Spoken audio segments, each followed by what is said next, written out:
آپ فرماتا ہے اللہ ولی الذین آمن، اللہ مومنوں کا مددگار ہے، یخرجہم من الظلمات الی النور، وہ انہیں اندھیروں سے نکالتا ہے اور نور کی طرف روشنی عطا فرماتا ہے، اندھیروں سے نور کی طرف اللہ لاتا ہے۔ اللہ ولی، اللہ مومنوں کا ولی ہے، وہ انہیں اندھیروں سے نور کی طرف نکالتا ہے۔ ہدایت ہمیشہ اللہ کی طرف سے سمجھے، جب وہ نماز کی توفیق دیتا ہے تو اپنے فضل سے دیتا ہے، جب وہ ذکر کی توفیق دیتا ہے تو اپنے فضل سے۔ ہم سمجھتے ہیں ہو جی فلانا نہیں پڑھ رہا بڑا بیوقوف ہے، فلانا نہیں پڑھ رہا، تو تم کیا اپنی عقل کے زور پہ پڑھ رہا ہے؟ میں جی اللہ کے فضل سے 2 سپارے پڑھتا ہوں، تو کس پہ احسان کرتے تو 2 سپارے پڑھ کے رویا کر۔ کہا اگر مالک تو بڑا قریب نہیں، بڑے لوگ ہیں جن کو پورا قرآن حفظ ہے پر انہیں پڑھنے کی توفیق نہیں، تو انہیں فضل کیا اور مجھے توفیق دے دی ہے پڑھنے کی۔ رویا کر، پڑھ کے رویا کر، راتی ساری کر کر زاری، او نیند اکھاں تھی توندے تے فجرے اوہی گناہگار کہاون سب تو نیوے ہوندے۔ مہربانی کریں، ڈریں، نیکی کریں تو پھر ڈریں، پھر احساس پیدا کریں، پھر اپنے اندر وہ کمزوری لائیں کہ توبہ توبہ مجھے تو پتہ ہی نہیں، تو جانتا ہی نہیں۔ حضرت سیدنا امام اعظم ابو حنیفہ رحمۃ اللہ تعالی علیہ کے ساتھ ایک شخص کہتا میں نے نماز پڑھی، تو عشاء کی نماز تھی۔ یہ جو لوگ بڑے ہوتے ہیں نا، جن کے پیار کرنے والے بڑے ہوتے ہیں، ان کے گرد خوف بھی بڑا ہی ہوتا ہے، انہیں بڑا ڈر لگتا ہے، بڑی بعض اوقات آزمائش ہوتی ہے ان کی۔ عشاء کی نماز کہتے پڑھی تو امام صاحب نے نا عشاء کی نماز میں تلاوت کی آیتیں فَمَن يَعْمَلْ مِثْقَالَ ذَرَّةٍ خَيْرًا يَرَهُ وَمَن يَعْمَلْ مِثْقَالَ ذَرَّةٍ شَرًّا يَرَهُ، فرمایا جو ذرہ برابر خیر کرے گا وہ بھی قیامت میں دیکھے گا، اور جو ذرہ برابر شر کرے گا وہ بھی قیامت میں اس شر کو دیکھے گا، اس کے سامنے آئے گا۔ تو وہ شخص کہتا ہے کہ سارے لوگ نماز پڑھ کے چلے گئے تو امام صاحب رحمۃ اللہ علیہ نے اپنی داڑھی پکڑی، رو رہے ہیں، کہتے ہیں وہ ذرہ برابر نیکی کا بدلہ دینے والے، وہ ذرہ برابر شر پہ سزا دینے والے، میری سفید داڑھی کو دیکھ مالک، میرے ذرے ذرے سامنے نہ لانا، لوگ تو میری بڑی قدر کرتے ہیں دنیا، میں تو بڑا پہچانا جاتا ہوں، لوگ تو میری راہوں میں پھول لیے کھڑے ہوتے ہیں، مجھے بڑا نوازتے ہیں، قیامت میں رسوا نہ کر دینا، میرے لیے مشکل ہو جائے گی۔ وہ کہتے ہیں میں نے امام صاحب کا درد دیکھا، مجھے کوئی کام تھا تو میں چلا گیا، میں نے کہا کہ وہ اس وقت اللہ کے حضور حاضر ہیں تو میں دوبارہ آؤں گا۔ کہتے ہیں میں تہجد کا وقت آیا تو امام صاحب وہیں بیٹھے تھے اور ان کی داڑھی آنسوؤں سے بھری ہوئی تھی اور زور سے داڑھی پکڑی ہوئی، کہنے لگے مالک رسوا نہ کر دینا، قیامت میں رسوا نہ کر دینا۔ یار جو ہدایت یافتہ لوگ تھے وہ تو ڈرے ہوئے تھے، وہ تو سہمے ہوئے تھے، وہ تو کہتے تھے یہ اس کا فضل نہیں، اس نے بلا لیا، یہ اس کا کرم نہیں۔ حضرت باعزید بستامی کسی کافر کو دیکھتے تو رو پڑتے، کہتے مالک تو کتنا قریب ہے، یہ بے ایمان رہ گیا، تو نے اپنے فضل سے مجھے اپنے نبی کا غلام بنا لیا، وہ رو پڑتے۔ یہاں تو لوگوں کا دعویٰ ہی بڑا ہے، نمازی اللہ خیر فرمائے وہ تو دوسروں کو گھورتا ہے، وہ کہتا ہے جنت کا میں مالک ہوں، کنجیاں میرے پاس ہیں، میں کسی اور کو گھسنے نہیں دوں گا، اور اگر 2-3 حج کر لے تو پھر تو وہ کہتا ہے کہ اب میرے سے پوچھ کے لوگ جنت میں جائیں گے معاذ اللہ، اور اگر وہ 2 4 5 7 دفعہ کوئی نفل پڑھ لے تو پھر وہ کہتا ہے چھوڑیں جی سارے لوگ بے عمل ہیں، میں اکیلا نیک ہوں۔ نہ ایسا کریں، اپنی توجہ اپنے رب پہ رکھیں، اپنی توجہ اپنے معین الملت والدین، عطا رسول، ہند الولی، غریب نواز، خواجہ معین الدین چشتی، حضرت خواجہ اجمیر، شاہ اجمیر، شاہ اجمیر، والی ہندوستان، آخری عمر میں نا سارا دن روتے گزر جاتا، ساری رات روتے گزر جاتے، ذرا سی کوئی بات کرتا تو رو پڑتے، آنکھیں آنسوؤں سے بھری رہتی۔ کئی دفعہ اپنے بھی پریشان ہو جاتے ہیں نا کہ یار تو ایک بات کی جان ہی نہیں چھوڑ رہا۔ تو خواجہ قطب الدین صاحب بختیار کاکی سے لوگوں نے کہا کہ آپ مرشد سے بات کریں، اتنا بھی تو نہیں نہ رونا چاہیے، ہر وقت اس کے آنسو کی کریے، عاشق دا کام ہی رونا تونا، تبھی نہ رویو نہیں منظوری، یہ عاشق سدا ہی روندا رہندا ہے، پاویں وصل ہوئے تے پاویں دوری، ہر وقت رونے کا کیا مطلب ہے؟ تو خواجہ قطب صاحب کہتے ہیں میں قریب گیا تو میں نے پیر دبائے، میں نے کہا سونیا لوگ تو کچھ بھی نہیں کرتے، تو نے تو کمال کر دیا، 90 لاکھ آدمی مسلمان کر دیا، دنیا کچھ نہیں کرتی، تو نے 50 سال ساری رات مسلح پہ بیٹھ کے رب راضی کیا، تو شہزادہ تھا، حضور کی اولاد تھا، لیکن معین الدین تیرا ایک پلاٹ بھی نہیں، تو نے طالب علم پالے، انہیں غریبوں کو دیا، انہیں نوازا، کوئی شے نہیں تیرے پاس، ہر چیز تو نے، ساری رات روتے ہو، سارا دن روتے ہو۔ تو خواجہ قطب الدین صاحب کہتے ہیں میں نے جب عرض کیا تو خواجہ صاحب مجھے گلے لگا لیا، چیخ مار کے روئے، کہنے لگے قطب الدین پتر داڑھی سفید ہو گئی، جانے کا وقت آ گیا، جو تو نے نیکیاں گنوائی ہیں وہ ہیں صحیح میرے پاس، پر یار کی بارگاہ میں پیش کرنے کے قابل ایک بھی نہیں، ایک بھی نہیں، تو بارگاہ تو دیکھ کتنی بڑی ہے، رسول کریم کی بارگاہ میں پیش کرنے کے قابل ان میں سے ایک بھی نہیں، تو آستانہ دیکھ کتنا بڑا ہے، کیا پیش کروں گا، کیا عرض کروں گا حضور کی بارگاہ میں، کس طرح۔ وہ یار جو بڑے تھے وہ تو ڈرے ہوئے تھے، سہمے ہوئے تھے، وہ تو بڑی آزمائش میں تھے، لیکن میرا اور آپ کا رٹا 2 نمازیں پڑھ کے 6 نمازوں کا دعویٰ کرنا اور لمبی چوڑی کہانیاں بنانا اور اپنے منہ سے اپنی تعریفیں کرنا، اس سے تھوڑا باہر آئیں، رزق بھی میرا اللہ ہی دیتا ہے۔ جب یہ نظریہ بن گیا، جب یہ ذہن بن گیا کہ پیدا اللہ نے کیا ہے، دینا اللہ نے ہے، عطا کرنے والا اللہ ہے، نوازنے والا اللہ ہے، تو پھر ساری توجہ دنیا داروں کی طرف رکھنا، میں اللہ والوں کی طرف توجہ رکھنے کا قائل ہوں، میں وہ سمجھتا ہوں، ہم اس چیز کے قائل ہیں، لیکن وہ بھی کوئی آستانہ ہے کہ جہاں حق مرشد کا نعرہ تو بڑا لگے پر رب کا نام ہی نہ سننے کو ملے۔ یہ بھی کوئی بات ہوئی کہ جہاں یہ تو نعرہ زور سے لگے کہ جیوے جیوے مرشد جیوے، لیکن استغفار کا درس ہی نہ ملے، ہر وقت یہ بتایا جائے کہ یہاں آ گئے تو بچ گئے، کیسے بچیں گے؟ میرے رسول پاک علیہ السلام کا دروازہ سب سے بڑا دروازہ ہے، حضور کا دروازہ سب سے بڑا دروازہ ہے، لیکن میرے دوستو یاد رکھنا، نبی پاک علیہ السلام نے بھی لوگوں کو جب رستہ دکھایا ہے تو رب کریم کا رستہ دکھایا ہے، اللہ کا رستہ دکھایا، اللہ کریم کا رستہ دکھایا، لوگوں کو رب کی طرف توجہ کرائی۔ میرے رسول کریم سید عالم صلی اللہ تعالی علیہ وسلم نے لوگوں کی اللہ کی جانب توجہ کرائی اور لوگوں سے یہ کہا کہ وہ اپنے رب کریم کی جانب اپنا ذہن رکھیں، اپنی توجہ اپنے اللہ کی جانب مبذول کریں۔ بڑے بڑے فقیروں کو مالدار ہوتے دیکھا، بڑے بڑے مالداروں کو فقیر ہوتے دیکھا۔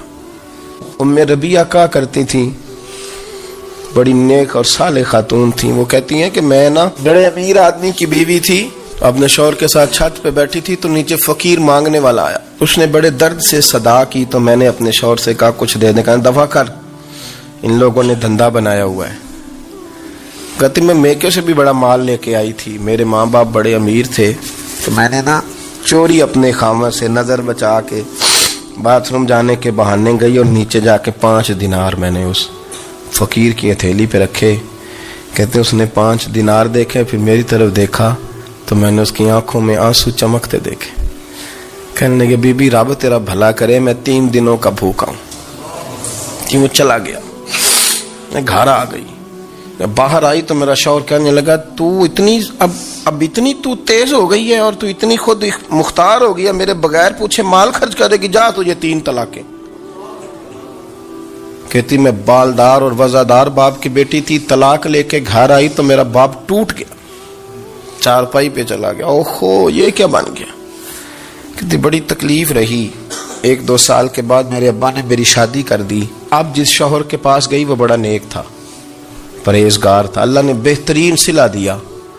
کہتی چھت پہ بیٹھی تھی، دروازے پہ فقیر آیا تو میں نے شوہر سے کہا کچھ دے دوں، کہنے لگا 5 نہ دینا، 15 دینا، 20 دینا، میں فقیر ہوں، میں نے فقر سے دولت دیکھی ہے، اسے خالی نہ لوٹانا۔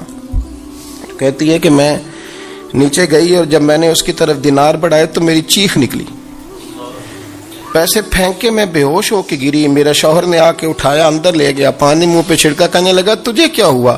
کہنے لگی یہ جو مانگنے آیا یہ میرا پہلا شوہر تھا، وہی تھا جو کہتا تھا کہ تو 5 دینار دے آئیے جا تجھے 3 طلاقیں. پڑھو نا حدیث پاک. میرے نبی پاک علیہ السلام نے فرمایا ایک بندہ گنجا تھا. گنجا کوئی ترتیب آگے پیچھے ہو جائے تو مفہوم کے لحاظ سے, لیکن میں مفہوم اس کا واضح کرتا ہوں. ایک گنجا تھا, کوئی شے نہیں تھی, سر پہ بال بھی نہیں تھے, رویا کرتا تھا. اللہ تعالیٰ نے فرشتے کو بھیجا, تجھے کیا چاہیے؟ تو کہنے لگا بال آ جائیں اور تھوڑا مال آ جائے. فرشتے نے ہاتھ پھیرا تو بال بھی آ گئے, تو بکریاں بھی آ گئیں, لائنیں لگ گئیں, مال ہی مال ہو گئے. دوسرے کے پاس گیا, وہ کوڑا تھا. اس کو جا کے کہا کیا چاہیے؟ کہنے لگا شفا ہو جائے اور کچھ اللہ تعالیٰ آسانی کر دے. شفا بھی ہو گئی, گائیں بھی دے دی, بھینسیں بھی دے دی, مال ہی مال ہو. پھر ایک کے پاس گیا, وہ اندھا تھا, تجھے کیا چاہیے؟ اس نے کہا آنکھیں مل جائیں اور کچھ ساتھ اللہ مال دے دے. اونٹ ہی اونٹ ہو گئے. جب بڑا نواز دیا تو پھر مالک نے امتحان لینے کا ارادہ کیا.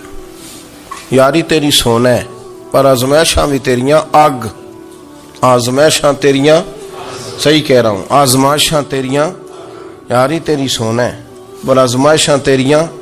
اے سونا پرکھیا جامدائی, پہلو نال لگاں دے لگ. اللہ نے فرمایا آزمائش کرو. سب سے پہلے گنجے کے پاس آئے, اسے کہا اللہ کے رستے میں کچھ دیکھا نہیں لگا, میرے خرچے ہی بڑے. دیکھو تو صحیح کتنی مشکل میں وقت گزارتا ہوں, حال ہی کوئی نہیں. تو اس نے کہا میں نے تو سنا ہے تو گنجا اور بھوکا ننگا تھا. کہنے لگا میں تو جدی پشتی رئیس اعظم ہوں, تو یہ کس پاگل نے کہا ہے بھاگ جا. اس نے کہا اچھا جیسے تو تھا ویسے ہی ہو جائے. کھیت کھلیان اجڑ گئے, پھر سے گنجا ہو گیا. حضور علیہ السلام فرمانے لگے, پھر وہ اس کے پاس گیا جو کوڑا تھا, اسے کہا کچھ دے. کہنے لگا خرچے ہی بڑے. اب پوچھ لیں کسی امیر آدمی سے, کہے گا چکی کے نیچے ہاتھ ہے میرا, میرے سے زیادہ تو اب پریشان بندہ ہی کوئی نہیں. کیا بتاؤں آپ کو, اتنا ٹیکس ہے, اتنا جرمانہ ہے, فلانی شے, بڑا کچھ گنواتے ہیں لوگ. اس نے کہا میں نے تو سنا تو پہلے کوڑا تھا. اس نے کہا اچھا دوڑ جا, میں تو رئیس اعظم ہوں, دادا بھی پردادا بھی اور ساری نسل ہی. اس نے کہا اچھا جیسے تو تھا ویسے ہی ہو جائے. پھر وہ گیا اندھے کے پاس اور جا کے کہا اللہ کے نام پہ کچھ دے. تو وہ کہنے لگا رب کے نام پہ؟ یہ کھڑے ہیں اونٹ, جتنے تیرے دل کرے لے دا. اس نے کہا کیا مانا اس بات کا؟ کہنے لگا یار تجھے کیا بتاؤں, میں تو اندھا تھا, میں نے تو کبھی دنیا دیکھی نہیں تھی. پھر اس کریم نے فضل کیا تو مجھے بڑا کچھ دکھایا. میں کیا بتاؤں, میرا دل کر رہا ہے کہہ دوں کہ پھر اس نے کعبہ دکھایا, پھر اس نے روضہ رسول دکھایا, پھر اس نے ریاض الجنہ کے سجدے دکھائے, پھر اس نے اپنے محبوب کے دروازے کی رونقیں دکھائیں. اس نے بڑا کچھ دیا, اس نے بڑا نوازا. میرے پاس تو شاید میں بدکار پرانا خادم, کسے در ملی نہ ٹوئی. ایت واصف یار نے نظر جو کی تھی, پھر واصف ہی ہوئی. یہ تو اس کا کرم ہوا. تو یہ وہ کہنے لگا تو اللہ کے نام پہ جان مانگ, میں وہ بھی دینے کو تیار. میرے پاس تو شے ہی کوئی نہیں تھی, مجھے تو اپنا پتہ ہے, میں تو کوئی شے نہیں تھا, کچھ نہیں تھا میرے پاس. یہ تو ان کا کرم ہے کہ رخ ان کا ادھر ہے, اور مختصر سی میری کہانی ہے, یہ جو بھی ہے ان کی مہربانی ہے. تو وہ کہنے لگا میں بھی کچھ لینے نہیں آیا تھا, تیری آزمائش ہی کرنے آیا تھا. تیری عزتیں بھی سلامت رہیں گی, تیرا مال بھی سلامت رہے گا, تیری شفا بھی. اپنی زندگی میں کبھی بھی اللہ کی بارگاہ سے توجہ ادھر ادھر نہ کریں, چھوڑیں لوگ کیا کر رہے ہیں, دنیا کیا کہہ رہی. کبھی بھی. میرے ایک بڑا سخی قسم کا سجن ہے,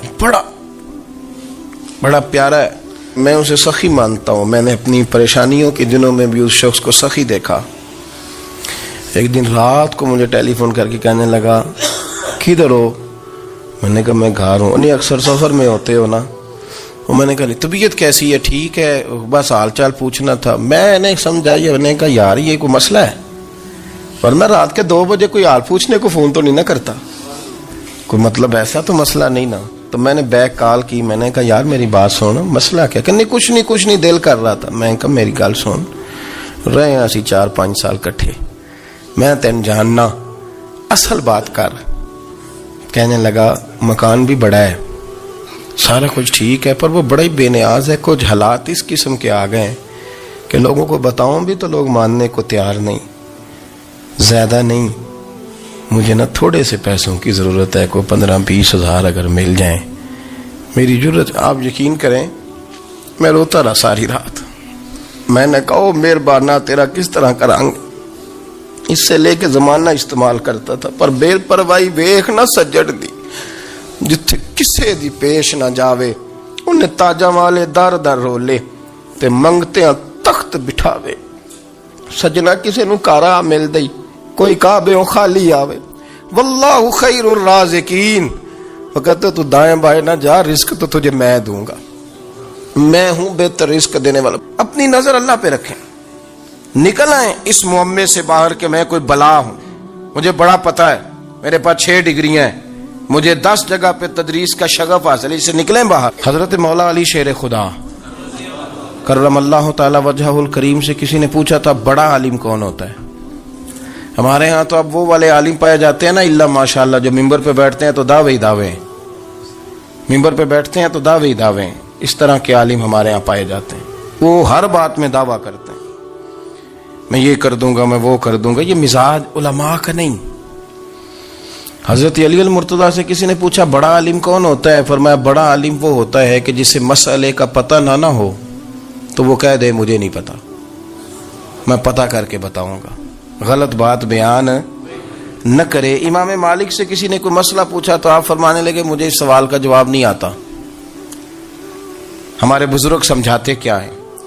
وہ کہنے لگا آپ اتنے بڑے امام ہیں تو اس سوال کا جواب نہیں آتا. آپ فرمانے لگے اگر مجھے ہر سوال کا جواب آتا پھر تو میں خدا ہوتا, مجھے ہر سوال کا جواب نہیں آتا, مجھے تو اتنا آتا ہے جتنا میرے رب نے مجھے عطا کر دیا ہے. قرآن مجید دیکھیے گا, اللہ تعالیٰ نے ارادہ قدرت فرمایا کہ میں حضرت آدم کو بناؤں گا, پھر بنانے کے بعد فرمایا فرشتوں سجدہ کرو آدم کو. سب نے سجدہ کیا الا ابلیس ابا واستکبر وکان من الکافرین, سب نے سجدہ کیا سوائے ابلیس کے, اس نے انکار بھی کیا, تکبر بھی کیا اور کافروں میں سے ہو گیا. تو یہ جب اللہ تعالیٰ نے سجدہ کرایا تو کیسے کرایا؟ اللہ تبارک و تعالیٰ نے نا حضرت آدم کو علم سکھایا خود. وعلم آدم الاسماء کلہا, خود اللہ فرماتے ہیں کہ میں نے جناب آدم علیہ السلام کو تمام اشیاء کے نام سکھائے, سب اشیاء کے نام سکھائے. تو وہ چیزیں پھر میں نے نا, اللہ فرماتے ہیں میں نے فرشتوں پہ پیش کی, میں نے کہا کہ بتاؤ ان کے نام کیا ہے. تو فرشتوں نے جو جواب دیا ہے وہ سمجھنے والا ہے. اللہ نے چونکہ خود علم سکھایا تھا حضرت آدم کو, جناب آدم سکھایا تھا لیکن فرشتوں کو نہیں سکھایا تھا. تو اللہ کریم نے فرمایا فرشتوں اب یہ بتاؤ ان چیزوں کے نام کیا ہیں. تو فرشتے کیا کہتے ہیں؟ فرشتے عرض کرتے ہیں قالوا سبحانک لا علم لنا. آپ کبھی یقین کریں اس چیز کی لذت لیں تو مزہ آ جائے. کہا قالوا سبحانک, کہنے لگے تو پاک ہے.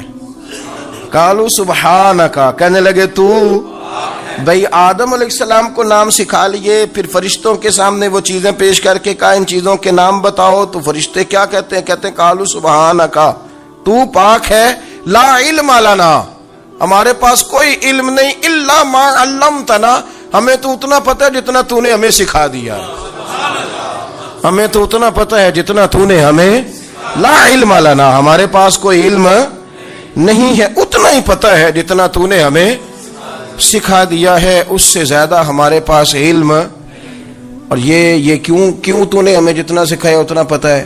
فرشتے یہ نہیں کہتے یا اللہ تو زیادہ سکھا, آدم کو دیا تو ہمیں بھی دے, یہ نہیں فرمایا. فرمایا انک انت العلیم الحکیم, اے اللہ تو علم والا بھی ہے اور حکمت والا بھی ہے, تجھے پتہ ہے کس کو کتنا دینا ہے. جتنا تو نے مناسب سمجھا جناب آدم کو دیا, اور جتنا تو نے بہتر سمجھا وہ تو نے ہمیں عطا فرمایا. تو اگر آپ کے پاس علم ہے, کہیں نالج ہے, تو اس کو اللہ کی عطا سمجھیں. ہمارے ہاں بہت سارے لوگ بن کے بیٹھ جاتے ہیں. میں اکثر کہتا ہوں کہ پھر وہ دعوے کرتے ہیں میرے علاقے والے جاہل ہیں, میرے شہر والے جاہل ہیں, میرے خاندان والے پڑھے نہیں. یہ آپ کا دعویٰ ہے, یہ آپ کو خراب کر دے گا. ہم نے بہت سارے ایسے لوگ دیکھے جو بہت بڑے عالم تھے, لیکن اللہ جب لینے پہ آیا تو عقل ہی لے گیا, شعور ہی چلا گیا, حافظے ختم ہو گئے. آپ دیکھتے ہیں بڑھاپے میں کچھ لوگ ایسے ہوتے ہیں کہ جن کو یہ بھی یاد نہیں رہتا کہ میرا نام کیا ہے, میں کہاں ہوں, مجھے کدھر جانا ہے. تو اس وقت سے اللہ کی پناہ مانگیں اور اپنی نظر اپنے رب کریم کی جانب رکھیں، اللہ کی جانب اپنی نظر کو مبذول رکھیں۔ دوسری بات، علم کے بعد ایک چیز آتی ہے جس کا نام ہے ہدایت، جس کا نام ہے تقوی، جس کا نام ہے پرہیزگاری، جس کا نام ہے عمل، عبادت، ریاضت۔ یہ بھی اسی وقت ہی نصیب ہوتی ہے جب میرا رب کریم نصیب فرما دیتا ہے۔ ہم نے نا نیکی کا اپنا اپنا سٹیٹس بنا لیا ہے، اپنا اپنا معیار بنا لیا ہے۔ کچھ لوگ کہتے ہیں کہ جناب مسجد میں سیمنٹ کا توڑا دینے سے بہتر ہے کسی غریب کو آٹے کا تھیلا دے دو۔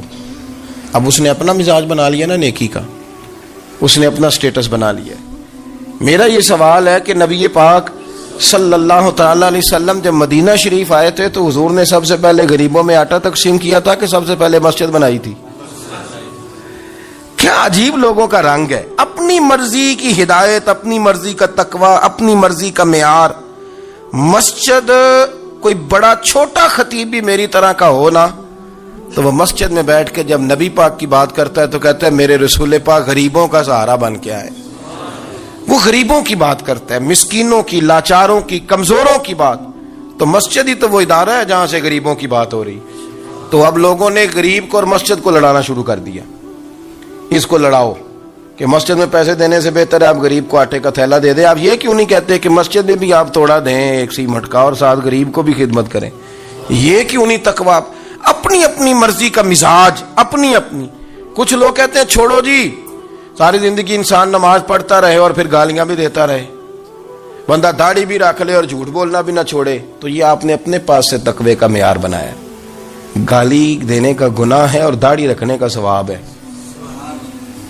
تو اگر آپ داڑھی رکھے ہوئے ہیں اور آپ کوئی غلطی کر رہے ہیں تو اس سے آپ کی داڑھی کا ثواب ختم، اللہ کرے آپ کو سمجھ آئے میری بات۔ آپ کوئی غلطی کر رہے ہیں، داڑھی کا ثواب اس سے ختم، وہ اپنی جگہ پہ قائم ہے چیز۔ اپنی مرضی کا کیوں تقوی کا معیار بناتے ہیں؟ تقوی کا مزاج اپنی مرضی کا نہ بناؤ، اللہ کی بارگاہ سے دعا مانگو کہ یا اللہ ہمیں ہدایت کا نور عطا فرما۔ ہمارا یہ مسئلہ بن گیا کہ ہماری سیاست ہے، ہماری دنیا داری ہے، ہم بندوں کو راضی کرنا چاہتے ہیں۔ ہم دیکھتے ہیں کون کس طرح، اور آپ یقین کریں آپ تھک جائیں گے، بندے راضی نہیں ہوں گے، وہ نہیں راضی ہوتے۔ آپ ان کو منا کے لائیں گے تو ادھر والے نکل جائیں گے، ادھر کو منائیں گے تو ادھر والے نکل جائیں گے۔